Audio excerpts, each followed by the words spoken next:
Hello, Internet friends and family. It's me, Prepper Russ, and I'm here today to talk about ham radios and why you need one when you're a prepper. I'm specifically going to talk about this little guy. It's a BAOFENG UV5R. It's kind of considered the Twinkie of ham radios in the prepper community because it's tiny, it's very cheap, and it's pretty good. I like Twinkies. The cool thing about this is it's a two-way ham radio, which means you can listen and you can also broadcast or transmit by pushing that in just like a walkie-talkie. So if you have a friend that owns a walkie-talkie that they bought at some department store or whatever, you can actually talk to them using this because it uses the walkie-talkie bands. You could also just buy another one of these. They're so cheap, and then you got a set of walkie-talkies and you can broadcast on them legally because that's a public channel open, free to the public, right? But I do have to warn you, there are frequencies that you cannot transmit on unless you have a license. So look up the laws yourself before you go mashing down on this. Otherwise, you could be facing fines or even jail time. Nobody wants the cops coming just because you wanted to tell your neighbor how your cat's doing on an illegal channel.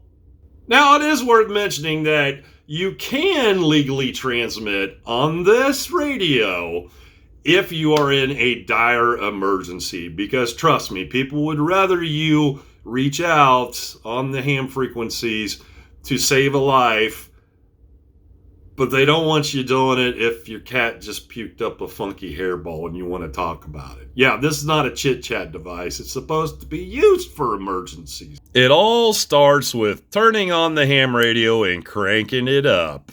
Frequency mode. You'll notice it has voice assist on it, which is very helpful when you get this thing and pull it out, because it's going to tell you which menus you're in and such. But the first thing I think you need to ask yourself is, why do you need a ham radio? And the quick answer is, it gives you access to frequencies that you can listen to that you can't listen to on your cell phone. You can't hear them on your TV or the radio. And trust me, there's a lot of people out there on these channels talking about things, and especially during emergency situations is why you're going to want this thing. Anyhow, let's talk about frequencies real quick, because this thing has two frequency bands, all right? And these are kind of common public bands, radio frequency bands that you can listen to, but there's only two built into this thing. And then the way you switch through them is, this band is called the 440 megahertz band, and then the other one, as you see, I switched down and the arrow's down there now. That one is called the 144 megahertz band. What you can do is you can monitor these bands. So what is a frequency band? I like to think of a frequency band as like a streaming movie service like Netflix, Hulu, Amazon, HBO, Disney, all those, right? So those are all streaming platforms, and they all have a variety of unique shows on them that you can only watch on their service. That's kind of what a frequency band is, because even though I'm on 144 here, right, I can go up because it's a range. So you see it going up. So this one goes from 144, or actually it goes from 136 to 174 megahertz. So that's a band. It covers a variety of frequencies in that band. Same thing with the 440 band, right? It actually starts at 400 and goes all the way up to 520. So you can scam these frequency bands like that. Now, there's two ways to do it. You can just do it like you see here, up and down, or there's an actual scan button right here, and you can just hold it in. Scanning begin. And it tells you it's scanning now. So if it picks up any frequencies where someone's transmitting, it will stop on it, and then it will move on. See how it's picking up something? Now, let's just say I get onto a frequency where someone's actually talking and I want to hear it. Then I just click the scan button again and it will stop. I'm hoping there we go. It picks something up right there. So I'm like, okay, stop scanning. I want to sit here and listen to this, right?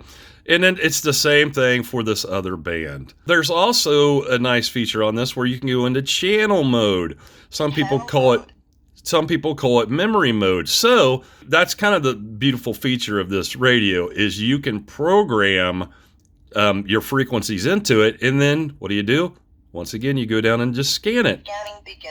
So now I'm scanning all of my pre-programmed channels. Once again, you got 2 frequency bands that you can alternate between, and you can go into channel mode or memory mode to scan your favorite frequencies that you programmed. We're always the ones getting robbed. I know you're right. WRCT 534. WQJW 760. That's pretty cool. I picked up somebody when I was just playing with it. All right, that's it, folks. I am momentarily where I need to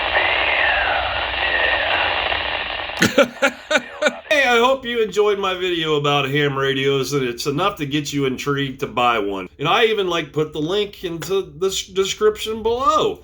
Hey, by the way, I just wanted to mention one other thing. I make and design Bigfoot t-shirts, and I sell them on my site. You can find them at bigfootshirts.com. You'd be helping me out if you bought a shirt, plus you'd also get an awesome shirt.